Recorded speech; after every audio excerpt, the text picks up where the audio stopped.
We're back, and now what we're going to do is put the belt on the scabbard.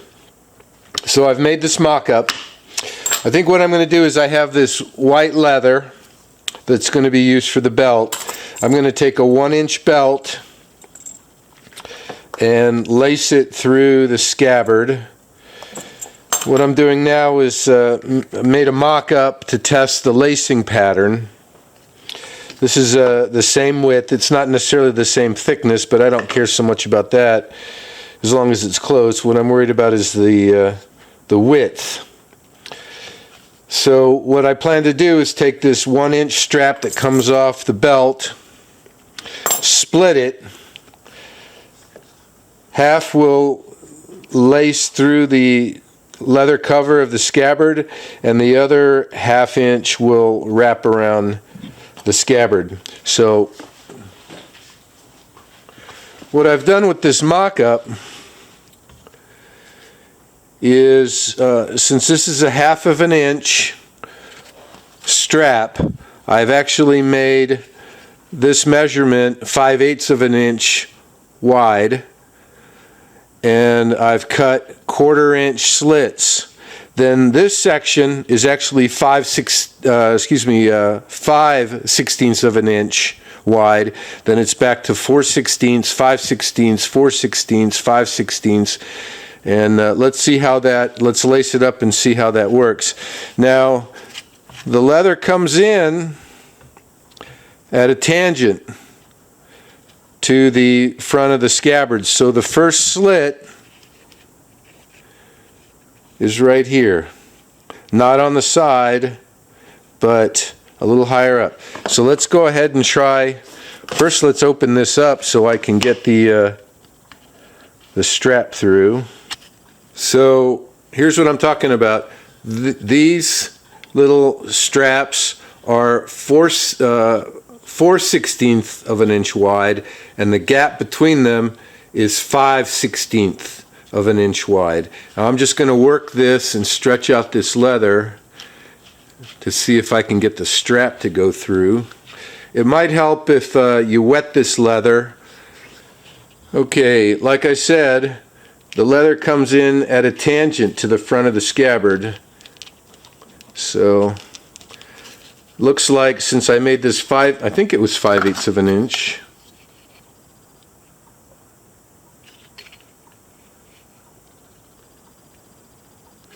Yeah. I probably can cut this a little wider. Let's pull this through. Yeah, I'm going to cut these, I'm going to make these slits just a little longer. I think I cut them at 9/16 inch long. I'm going to increase that to 5/8 so the strap goes through a little easier. Let's see if I can get these straps fed through. This is pretty stiff leather. Normally you'd need like a pliers to pull it through, but so you want to leave one strap width open here, because eventually, oops, I threaded in the wrong one. Start again. Put this one in.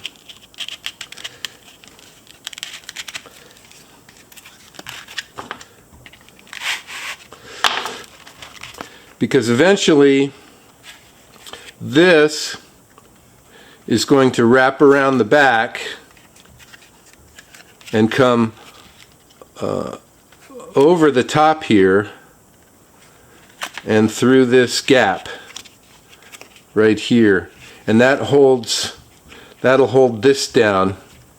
But so there, I think, do I like that or not? I'm going to have to sit and look at this for a while and figure out whether or not I like this. One other thing I want to show you before we move on is I'm using this thick alum tin leather, and it's actually, I think it was 9 ounces, 9 to 10 ounces, pretty thick. Good for the belt, but not good for lacing through the scabbard. It's just a little too thick and stiff for that.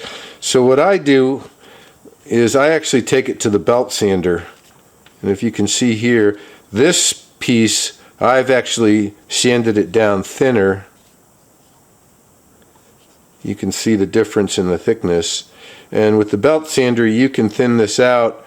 I'll leave the belt part that attaches here, I'll leave it full thickness up here. But once I get down to these straps, the further out I get towards the tip, these will be very long, like a couple of feet long. I'll thin them out, and actually they'll be cut narrower and narrower and thinner as I'm lacing it through. But just take it to the belt sander and thin it out. Now we're going to figure out how long we need the belts to be. We're going to start with the belt up here that laces through the leather cover. First, remember we've got one belt up here that goes to the buckle, and then down here there's a separate belt that comes off with the strap end that feeds into the buckle. So first of all, we're going to talk about this section here. I'm going to make this 12 inches long. That's a little long, but I can cut it down later. Then it's going to wrap around here, and actually I'm going to loop under and over right here. Then it's going to come around the front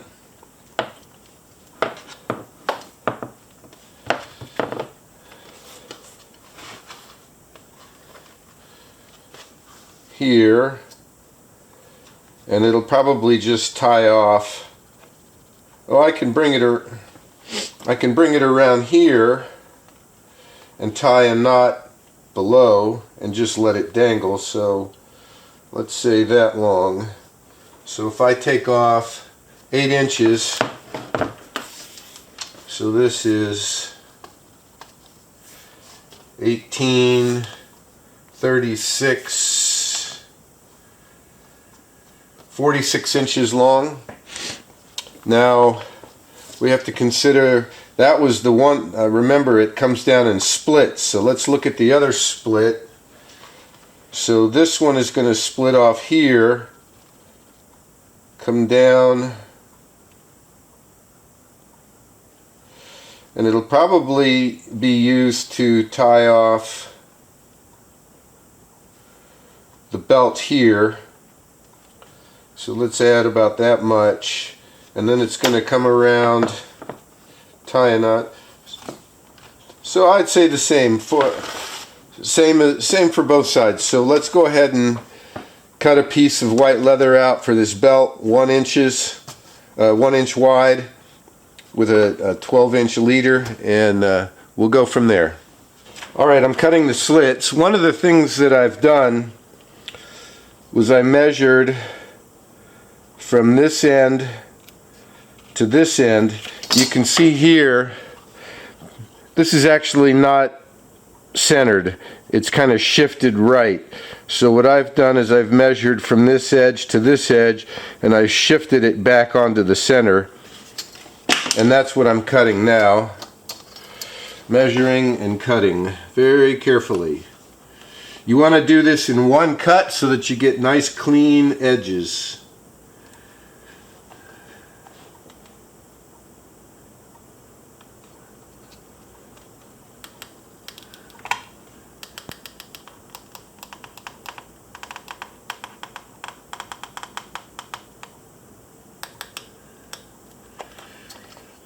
Alright, you can see here I'm opening these up as I'm going so that I can double check my work. There, I've cut 3. Oh, this is scary. Cutting into my finished scabbard.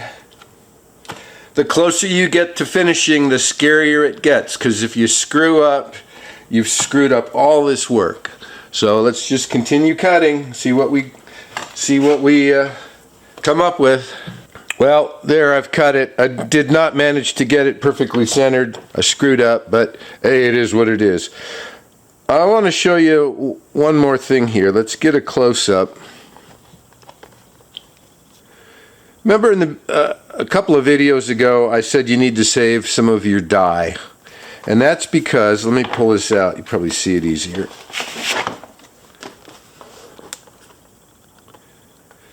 You see the leather, the freshly cut leather edge? It's not blue. You're going to need to save some of your dye to touch up these cut edges so that they don't show up like an uncut edge. I've got the belt strap. It's 1 inch. The belt buckle will eventually get mounted somewhere probably right about here, I'm guessing. I've split it into 2 1/2-inch sections. I want you to notice that right where I split, I put a hole so it doesn't tear out.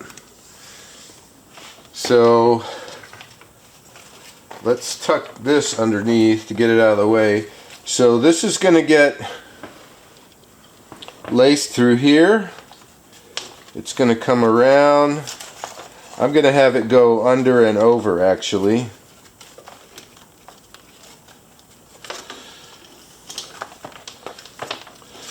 And then, so what I'm going to do is I'm going to put a slit here so that this feeds through the leather cover right here to help hold it in place. So let me use the mock-up. I don't want to tear up this leather.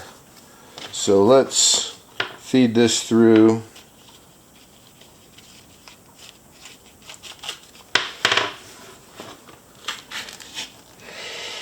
It's going to come under. So right here I'm going to put a slit. So I put a slit there. That'll help secure this strap. Again, I only laced it through one. It'll lace through all of these, come around, it'll get laced through here, and then it'll wrap around this to help hold it down. Let's go ahead and do that. This is my actual belt. It gets laced through the cover here, wraps around, gets secured here. Then, sorry, it's a thrash with these stiff pieces. I'm going to bring this piece around and under and over here. Instead of over and under, this is going to be under and over. Then let me turn this back around. Sorry, this is all such a thrash. Okay, so now you can see how this strap, as it comes around the front, goes under and over. That secures, that takes all the pressure, so that when the sword belt is being pulled tight, this takes the pressure off. Then what happens next is these two pieces are going to cross here in the front, and I'll show you how that's done.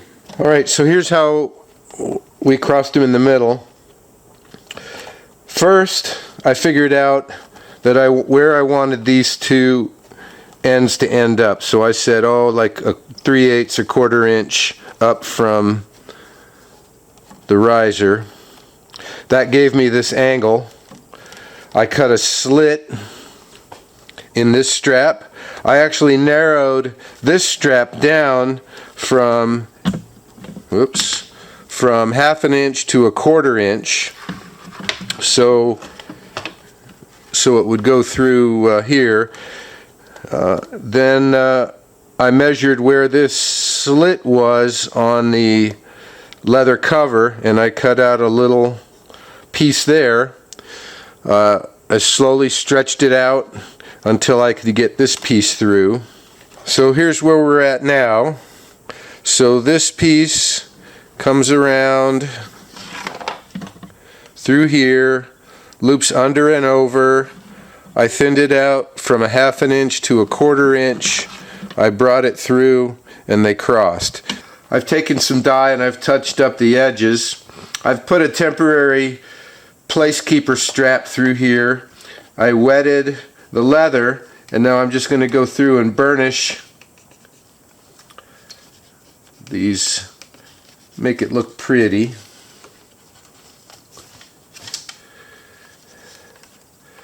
and let it dry. Temporary place keeper straps in place. They're wetted, burnished. I'm just going to let that dry now. The leather has dried. I've removed the place keeper straps, and now I'm going to go ahead and thread the belt through so that I can figure out exactly where I'm going to put the belt buckle. Alright, I got the end of the belt cut to match the buckle. I've punched the holes. We'll go ahead and fit this on here. There we go. We have the buckle attached. And lastly, I've got some belt mounts that I'm going to put on right here. There we go. We have the belt buckle and the mount. I've got my belt cut out. It's 60 inches long. Should be plenty long enough. Now I'm going back to my mock-up to figure out how I'm going to secure the belt to the wood core. Now I do have risers here and here to help hold the belt in place. I'll probably also apply some glue, some hide glue or contact cement, something like that. But it's also got to be tied. I'm probably just going to do something simple since I don't have a really wide strap to play with. If you have a wide strap, you can do all kinds of fancy stuff. But with this narrow belt, I'm fairly limited, so I'm going to just do something like this. Now, a word of caution: you cannot just punch these holes and then squeeze it together and punch holes through the other side, because when you tie it up, it's going to be loose. There won't be any compression. The holes have to be offset. As you can see here, even if I pull these tight, the two pieces of leather don't come together, and that way when I pull these straps nice and tight, I get a lot of good compression, and that helps hold this belt in place. We are getting closer to being finished. I've got the long belt laced in. Now I just have to figure out what I'm going to do with these little strap ends. I think I'm going to bring them around front and tie them together. So I decided to run these front straps through this belt to help hold the belt in place and not move around, and then I just ran them around to the front and tied this square knot. Maybe I'll show you how to tie this square knot later in the video. So here it is, the completed scabbard.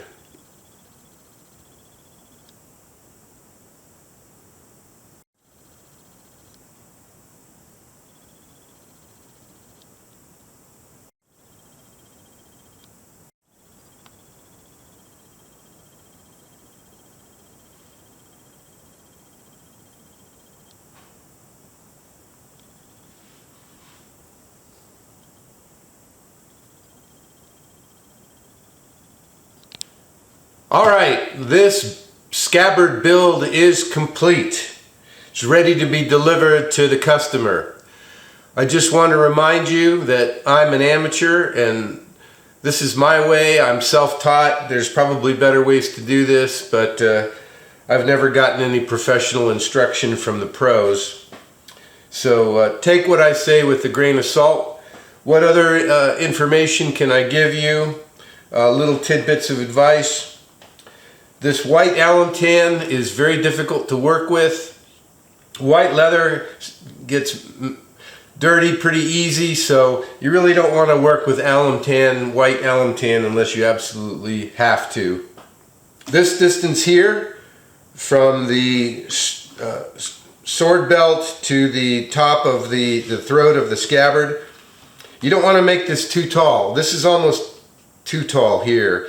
If it's really tall, it makes it difficult to lift your sword high enough to get the tip to go in to the scabbard. You'd have to keep your scabbard hung really low in order to get the tip of the sword into the throat. So don't make that distance too high. You could probably shrink this down a little bit more.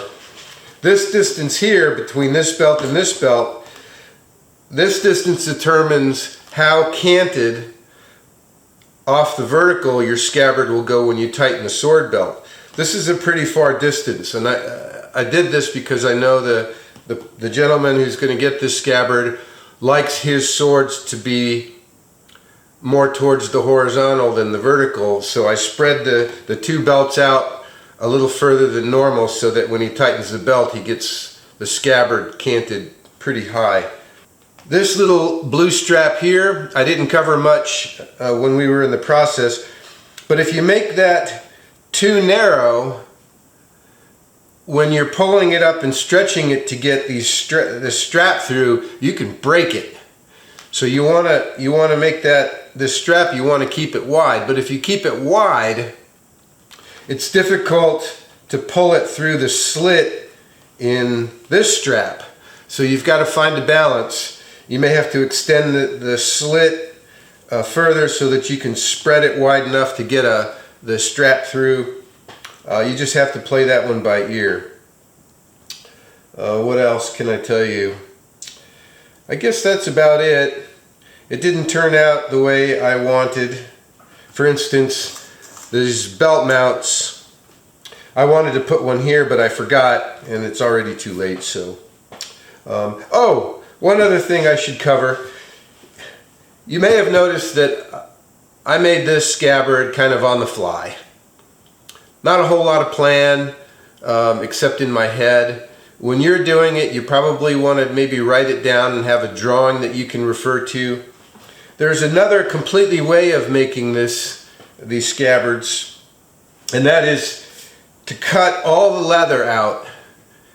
To cut the leather to fit the wood core, to cut the belt, cut everything out, veg tan leather, do all your tooling and stamping, and then do what's called a dry build, where then you put everything together. What I do sometimes is I'll take rubber bands and I'll wrap rubber bands. When I wrap the leather cover around the wood core, I'll use rubber bands to hold it in place. I'll slide all the straps in. I'll make sure everything fits. You notice I cut some of these strips on the fly, but you can do that during the dry build.